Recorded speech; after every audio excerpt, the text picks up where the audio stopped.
Então vamos lá, meus amigos, minhas amigas, para estudar um tema que cai bastante em concursos públicos. E o tema é medidas cautelares.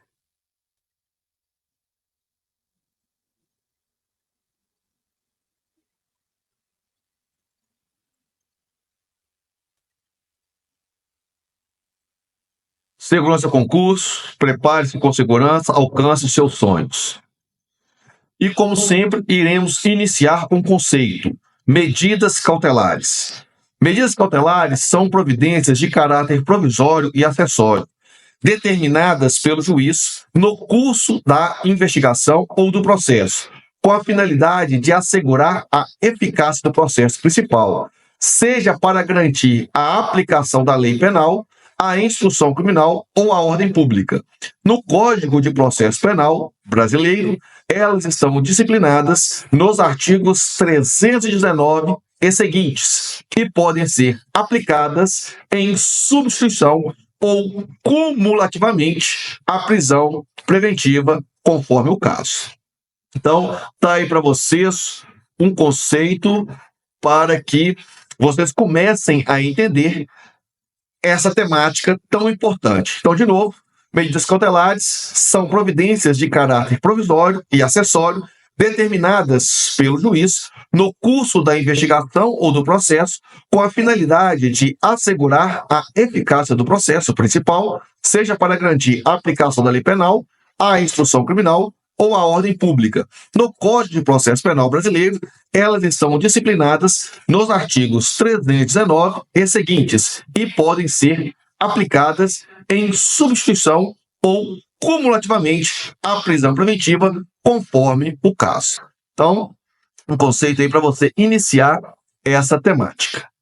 E dessa forma, percebe-se que as características das medidas cautelares são provisoriedade, têm duração limitada e perduram enquanto subsistirem os motivos que as justificam. Acessoriedade depende de uma relação com o processo ou procedimento principal. Proporcionalidade devem ser adequadas e necessárias ao caso concreto, evitando excesso ou abuso. E fundamentação: sua aplicação exige decisão judicial devidamente fundamentada, observando critérios legais e constitucionais. Olha para vocês verem a importância dessas características, em especial a acessoriedade. A acessoriedade diz, depende de uma relação com o processo ou procedimento principal. E isso é importante, que conforme já estudado, nós vimos que os tribunais superiores decidiram que as medidas de proteção aplicadas na Lei Maria da Penha são de caráter inibitório, são de caráter satisfativo. E decidiram que ela tem um período indeterminado e mesmo com a extinção da punibilidade, pode sim ter a incidência da medida de proteção, pois ela não tem natureza jurídica de medidas cautelares que estamos estudando aqui, e sim natureza de medidas inibitórias, medidas satisfativas. Então, não depende do processo principal. Para a aplicação de medidas de proteção da Lei 11.340 de 2006, a Lei Maria da Penha, como ela é conhecida, eu não preciso de um processo para ter a medida. Eu não preciso ter a instauração de um inquérito policial para ter as medidas de proteção. Eu posso ter as medidas de proteção da Lei 11.340 até mesmo com a extinção da punibilidade. Pois, nessa decisão, repito, disse que a natureza jurídica que era divergente entre tutela inibitória ou medidas cautelares, definiu-se os tribunais superiores que trata-se de tutela inibitória e satisfativa e mais, que para deixar de aplicar a medida protetiva, a vítima deve ser ouvida, a vítima deve ser escutada, em decorrência da importância dessas medidas de proteção previstas na Lei 11.340, Lei Maria da Penha. Então, fiquem atentos, né, porque esse tema, ele pode vir a cair em prova a natureza jurídica das medidas de proteção. Elas têm uma natureza de tutela inibitória satisfativa. Período, prazo indeterminado. E, para deixar de aplicar a medida, a vítima deve ser ouvida. Tranquilo? Beleza? E aqui nós não estamos, trabalhando a Lei Maria da Penha, mas esse é um tema muito importante que tem relação com o que estamos estudando aqui. Nós estamos estudando aqui, nesse momento, as medidas cautelares. E vamos ver, na sequência da aula de hoje, as medidas cautelares diversas da prisão, as medidas cautelares da prisão preventiva, da prisão temporária, e nós já estudamos, aí, quando falamos do flagrante, a divergência se o flagrante é uma medida cautelar ou uma medida pré-cautelar. Beleza? Na nossa aula de flagrante, a gente também trabalha essa temática.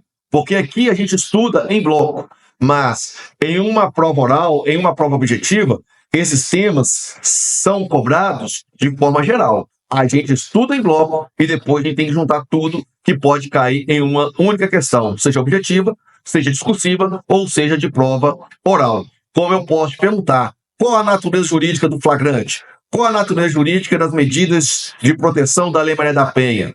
Qual a natureza jurídica da prisão preventiva? Então, a prisão preventiva, a prisão temporária, ela tem natureza jurídica de medida cautelar. As medidas de proteção têm natureza jurídica de tutela inibitória, tutela satisfatória. Já o flagrante, há aquela discussão da corrente tradicional, que defende que é uma medida cautelar, e a corrente contemporânea, que defende que é uma medida pré-cautelar. Então, quando a gente trabalha o flagrante, a gente discute novamente essa temática. Quando trabalha a Lei Maria da Penha, também falamos sobre esse ponto, e eu estou só relembrando. Agora nós estamos focando nas medidas cautelares do Código de Processo Penal, e as suas características são provisoriedade, acessoriedade, proporcionalidade e fundamentação. Tranquilo? Beleza? Dando sequência. No âmbito criminal, não há um processo cautelar autônomo, e a tutela cautelar é prestada através de medidas cautelares concedidas de maneira incidental no processo da persecução penal, fase investigativa ou processual. A aplicação das medidas deve sempre respeitar os princípios da presunção de inocência e da necessidade. Em caso de descumprimento, o juiz pode revogar a medida e impor outra, mais severa, incluindo a decretação da prisão preventiva, que é a medida cautelar que vamos ver, que restringe a liberdade, e ela é trabalhada com relação à última ratio. Ou seja, eu só aplico a prisão preventiva ou a prisão temporária caso outra medida cautelar diversa da prisão não seja suficiente. As espécies de medidas cautelares podem ser divididas em dois grandes grupos: medidas cautelares reais e medidas cautelares pessoais. Ambas objetivo de assegurar a eficácia do processo. Ambas têm como objetivo assegurar a eficácia do processo, mas atuam de maneiras diferentes. Para alguns doutrinadores, também tem-se as medidas probatórias. Então, nós temos aí, segundo a doutrina, dividindo as medidas cautelares em espécies, sendo uma parte da doutrina divide em dois grupos, que vai falar das medidas cautelares reais e as medidas cautelares pessoais. A aula de hoje é medidas cautelares pessoais, mas também vai ter uma parte que vai dividir em três grupos: em medidas cautelares reais, medidas cautelares pessoais e medidas cautelares probatórias. E foco, mais uma vez, a nossa aula de hoje está trabalhando medidas cautelares pessoais. Medidas cautelares reais. Essas medidas recaem sobre bens, direitos ou valores do investigado ou réu, visando garantir o resultado patrimonial do processo, como reparação de danos ou pagamento de multas.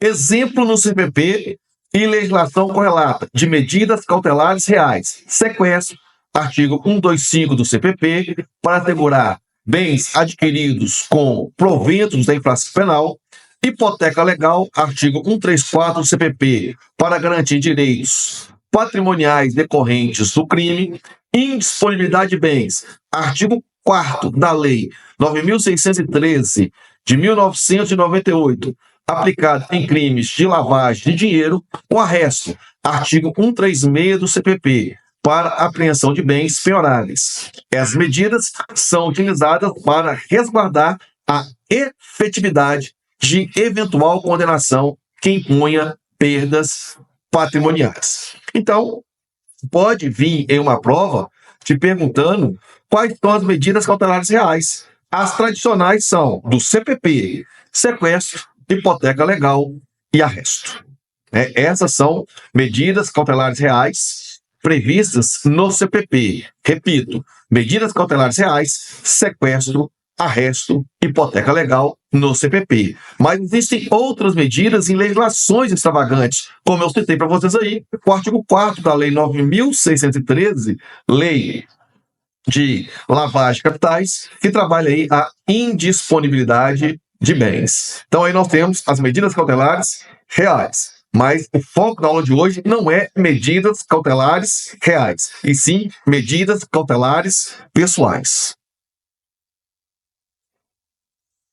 Medidas cautelares pessoais. Essas medidas afetam diretamente a liberdade do indivíduo, podendo restringi-la total ou parcialmente. São aplicadas para garantir a aplicação da lei penal, à ordem pública, à ordem econômica ou à instrução criminal. Exemplos no CPP: artigos 319 e 312. Prisão preventiva é o 312, restrição total da liberdade, aplicável em casos de gravidade excepcional. Prisão temporária, Lei 7.960 de 89, aplicável durante investigações de crime graves por prazo limitado. E medidas cautelares diversas da prisão, lá do artigo 319 do CPP, comparecimento periódico em juízo, proibição de acesso ou frequência a determinados lugares, proibição de manter contato com pessoas específicas, proibição de ausentar-se da comarca sem autorização, recolhimento domiciliar no período noturno e em finais de semana, suspensão do exercício de função pública ou atividade econômica, fiança, monitoramento eletrônico. Também não coloquei aí, mas nós temos também o artigo 320 do CPP, que vai aí trabalhar a entrega do passaporte. Então, nós temos aí as medidas cautelares pessoais, tema da aula de hoje. Hoje, nós devemos sair dessa aula sabendo a temática da prisão preventiva, a temática da prisão temporária e as medidas cautelares diversas da prisão. Temas que podem ser cobrados facilmente em uma prova discursiva, em uma prova oral e em provas objetivas. Eu, nos diversos concursos que já realizei, já fiz questões dessa temática em todas essas áreas. Já fiz em prova objetiva, já fiz em prova oral e já fiz também em provas discursivas. Esse tema, ele é reincidente em concurso público. Em uma prova oral, por exemplo, pode perguntar: cite para mim 5, 6, 3 medidas cautelares diversas da prisão e explique-as. Aí você vai ter que citar e explicá-las.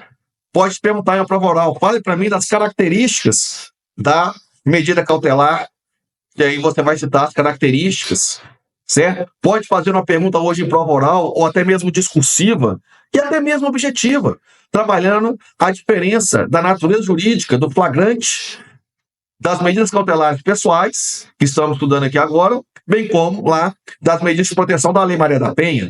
Olha para você ver a gama de perguntas que pode ser realizada com relação a essa temática. Então vamos dar sequência. E a terceira espécie, que nós já tínhamos dito, medidas cautelares probatórias. As medidas cautelares probatórias são ferramentas processuais utilizadas para garantir a produção, preservação ou antecipação de provas em situações em que há risco de que a prova se perca ou não possa ser produzida no momento adequado do processo principal. Essas medidas são fundamentais para assegurar a efetividade do processo, especialmente quando há urgência ou risco de perecimento de prova, como, por exemplo, a oitiva de uma pessoa que é de outro país, uma pessoa que é idosa, uma pessoa enferma, que se eu deixar para ouvir essa pessoa, essa testemunha, lá no momento adequado, lá no momento do processo, pode ser que eu não consiga mais ouvi-la, porque ela pode ter falecido, ela pode ter ido embora para o exterior, o que dificulta a sua oitiva. Então nós temos aí a possibilidade de antecipar a oitiva, antecipar o depoimento, beleza? Então nós temos aí, segundo a doutrina, com relação a espécies de medidas cautelares, nós vamos ter aí as medidas cautelares reais, as medidas cautelares pessoais e as medidas cautelares probatórias. Lembrando que alguns doutrinadores só dividem em dois grupos, medidas cautelares reais e medidas cautelares pessoais. Uma outra parte define em três grupos, medidas cautelares reais, medidas cautelares pessoais e medidas probatórias. E qual o tema da aula de hoje? Medidas cautelares pessoais. Então tá aí para vocês aí o mapa mental. Eu sempre gosto de trabalhar com mapas mentais.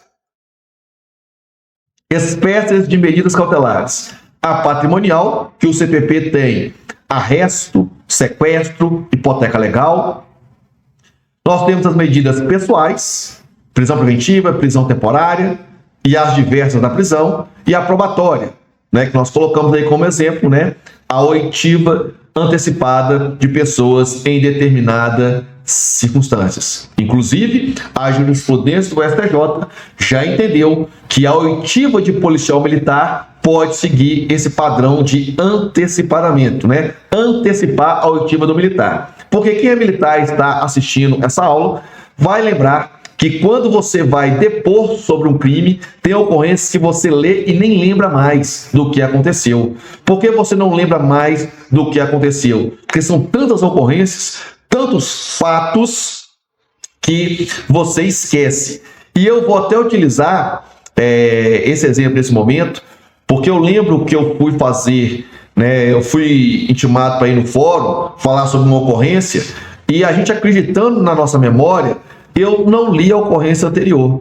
Cheguei no momento da oitiva, não lembrava nada do fato. Aí eu confirmei o que estava escrito no boletim de ocorrência. O que eu estou querendo dizer? A nossa memória é fraca. E a gente tem que saber disso. Por isso que nós devemos fazer o ciclo de revisão adequado. Então, eu estou trazendo aqui agora, até mesmo nesse estudo das espécies de medidas cautelares, quando falo da probatória, estou lembrando exatamente disso, da oitiva antecipada de testemunhas. E o STJ já entendeu que o policial militar pode ser aplicado essa metodologia de oitiva antecipada, pois já reconheceu que os militares, por trabalharem com diversas ocorrências no cotidiano, pode levar com que haja um esquecimento dos detalhes da ocorrência. Então, o policial militar enquadra pela jurisprudência dos tribunais superiores como uma das possibilidades de fazer essa oitiva antecipada. E eu fui prova viva disso. Quando eu fui fazer um depoimento, e aí eu levei até para a minha carreira, que toda vez, ao fazer um depoimento, é bom que você leia a ocorrência, se intere dos fatos novamente, para poder prestar um depoimento com maior qualidade. E eu cheguei no momento acreditando na minha memória, achando que iria lembrar, e não lembrei nada a respeito dos fatos, né? Tive muita dificuldade nesse depoimento, mas aí trouxe para mim essa lição de vida. Estou falando para vocês. Então, daí a importância da gente sempre colocar no ciclo de revisão e anotar os detalhes no nosso caderno da aprovação, porque a gente acha que vai lembrar, mas esquece. Por isso temos o quê? Que revisar. Tamo junto. Espécies de medidas cautelares: patrimoniais, pessoais e probatórias. Foco da nossa aula de hoje: as medidas pessoais. Utilização de medidas cautelares diversas da prisão, né? Então, item 4, utilização das medidas cautelares diversas da prisão, como instrumentos de contracautela, substituindo anterior prisão em flagrante, preventiva ou temporária.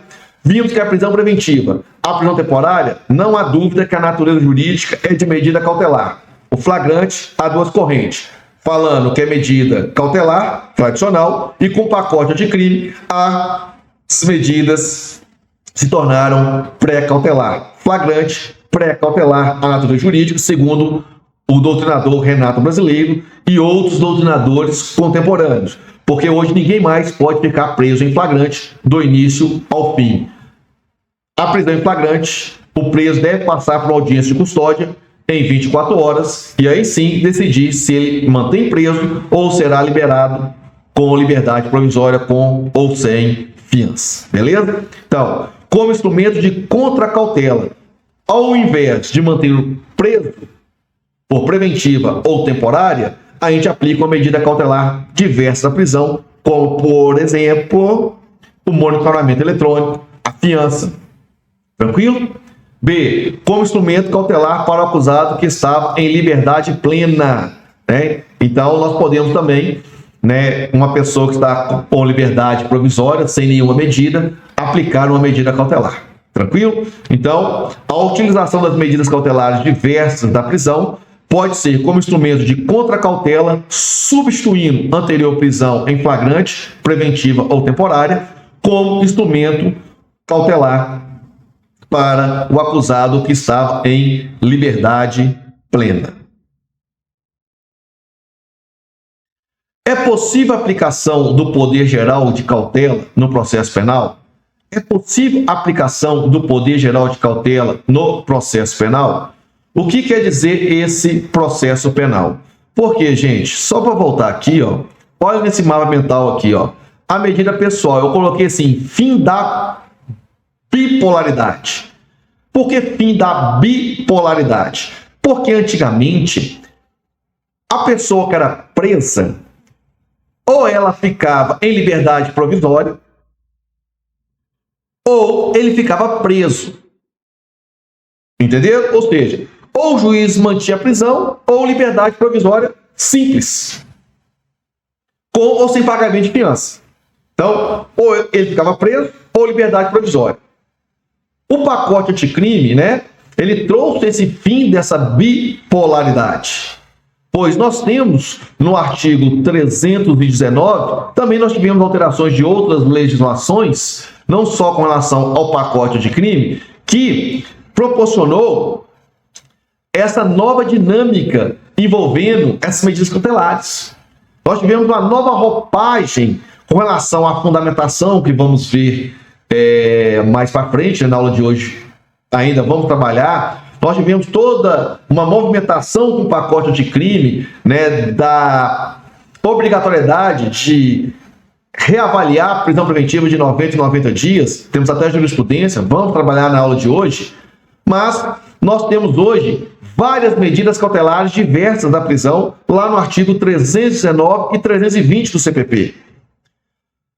Antes de todas essas alterações, que tinha essa bipolaridade, ou mantém preso, ou com liberdade provisória, com ou sem fiança, era bem aceito o poder geral de cautela. Então vamos agora para o poder geral de cautela. O que é o poder geral de cautela? É o juiz poder aplicar outras medidas que não estejam previstas no CPP. Antigamente, como não tínhamos muitas medidas cautelares previstas no CPP, era bem tranquilo na doutrina a aplicação do poder geral de cautela.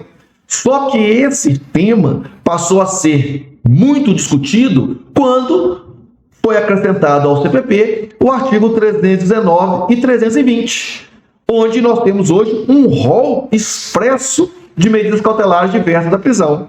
Então aí surgiu duas correntes.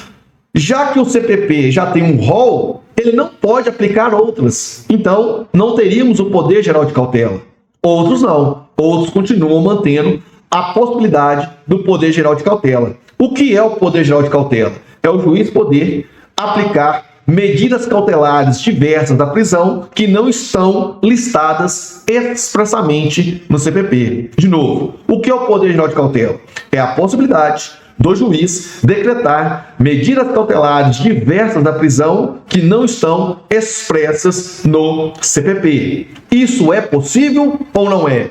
Aí nós temos duas correntes.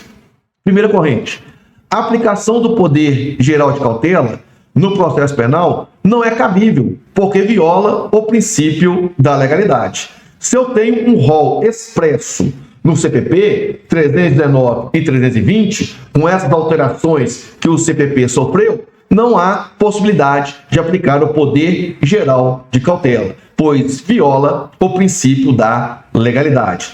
Esta é a primeira corrente e não é aceita pelos tribunais superiores.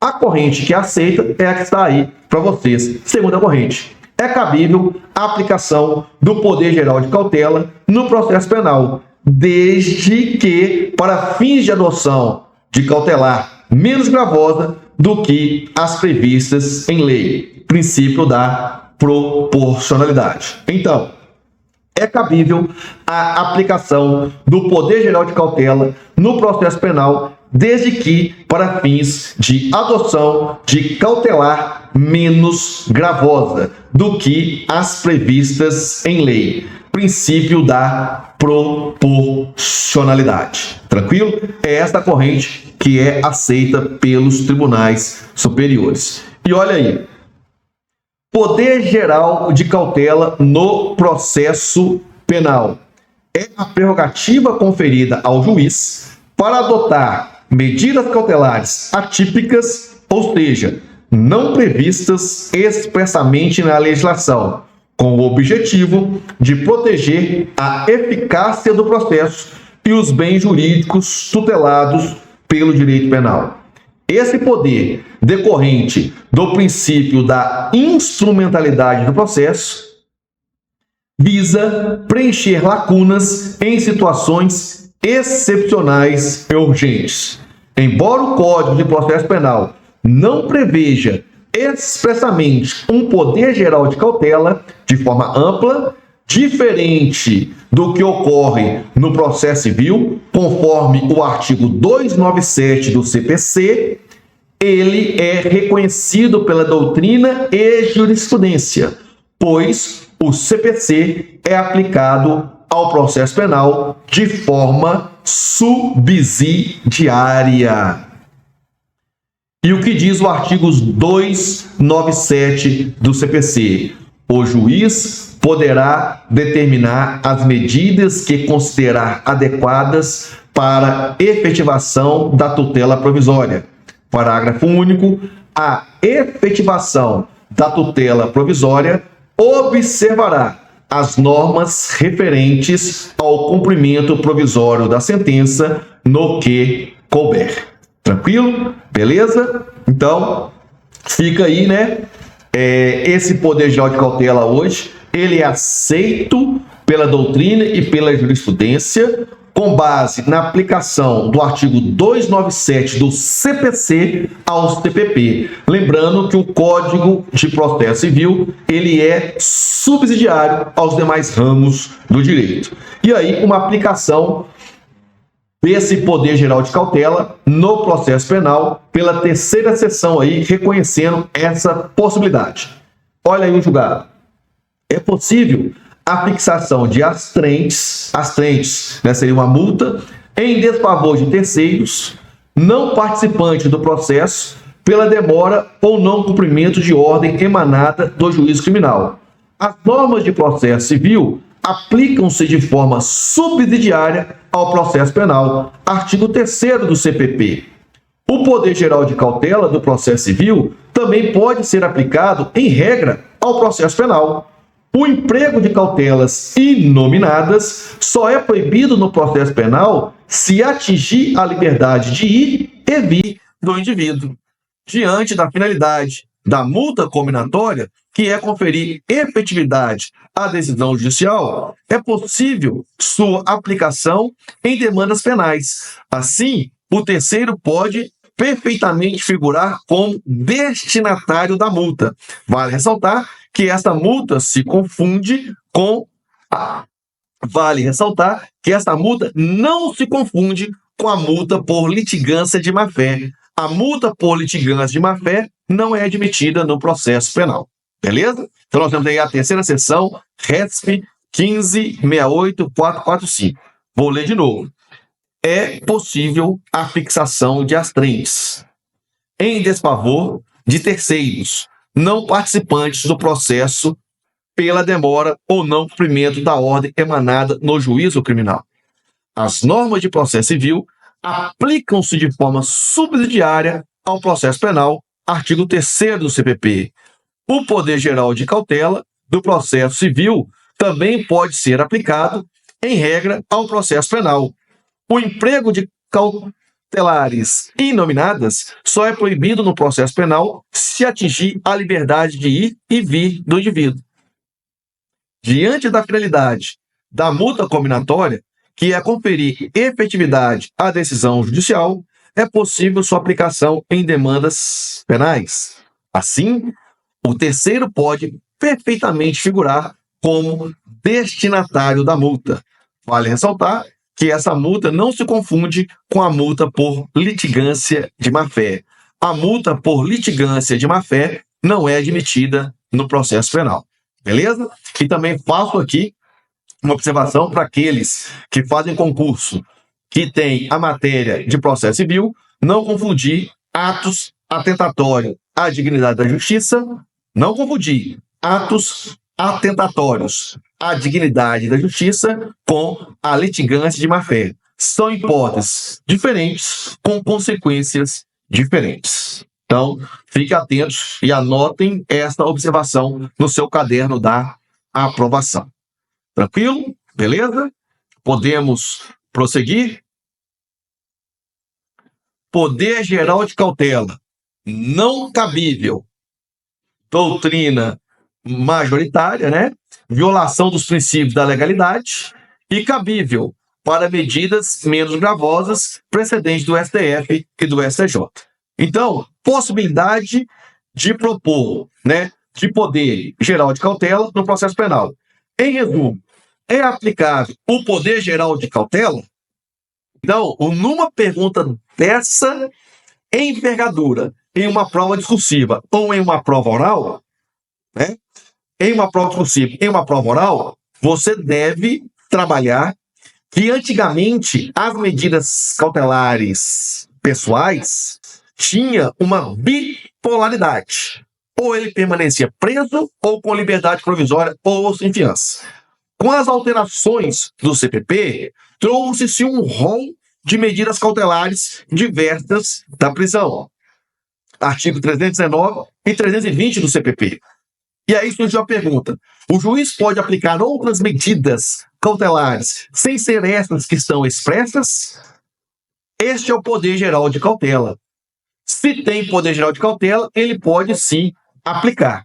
E aí surgiram duas correntes. Uma falando que não poderia, porque viola o princípio da legalidade, porque eu tenho já as medidas previstas no CPP com as alterações legislativas, e uma corrente dos tribunais superiores, que é o que deve ser destacado, e sim, que conforme o poder geral de cautela, aplicando o artigo 297 do CPC, com ênfase no artigo 3º do CPP, o juiz pode sim trazer medidas cautelares inominadas, que não estão expressas no CPP, através do poder geral de cautela, desde que elas não sejam mais gravosas do que as que estão previstas lá no artigo 319 e 320.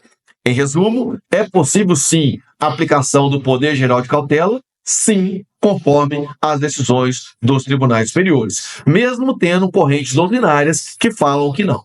Beleza? Então, fiquem atentos, porque essa matemática pode cair uma prova oral, uma prova discursiva, aí você tem que contar todo esse contexto, mas pode vir também uma prova objetiva, simplesmente colocando as assertivas, do qual você vai ter que buscar essas informações lá escritas expressamente nas alíneas. Tranquilo? Beleza? Então, agora nós vamos aí para o item 6, limites do poder geral de cautela. Só que essa temática nós iremos estudar no nosso próximo bloco. Te aguardo lá.